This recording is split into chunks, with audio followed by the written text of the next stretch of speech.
пока Ысыкөл областы менен бир практика жүзүндө иштешип көрөлү.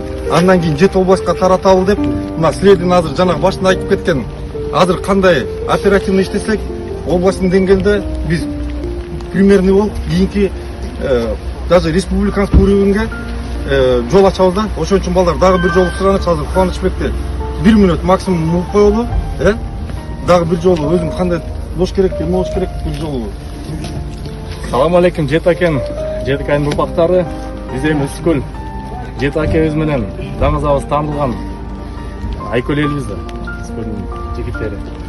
Анан бул жерде келип кызмат кылып бергениңерге чоң рахмат. Алла разы болсун. Мына биринчи жакта Ысыкөл ынтымак кому деп түзүлгөнбүз. Анын биринчи туң төрагасы азыр болсо ардактуу төрагасы Акбар байке, Акбар абабыз. Кудай буйрса байланышта бололу, жашнакай группа түзүп алдык. Азыр орусча сүйлөп коеюн, уруксат берсеңер, же коноктордун көзүнчө. Здесь вот наш друг Вадим Викторович Каженов, наш дорогой, уважаемый друг всего кыргызского народа, президент Федерации мигрантов России.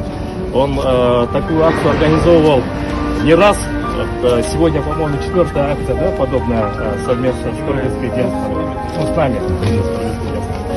Выражаем большую благодарность, большое спасибо. Вадим Викторович любит наш Кыргызстан. Да? Я надеюсь, все-таки в ближайшее время карантин снимут, как все вернется. Да? Понятно, что вот так вот быстро назад все не заработает, но так или иначе. И самолеты полетят, чтобы где-то полететь побольше. И нужно просто вот этот период, ну, как-то пережить.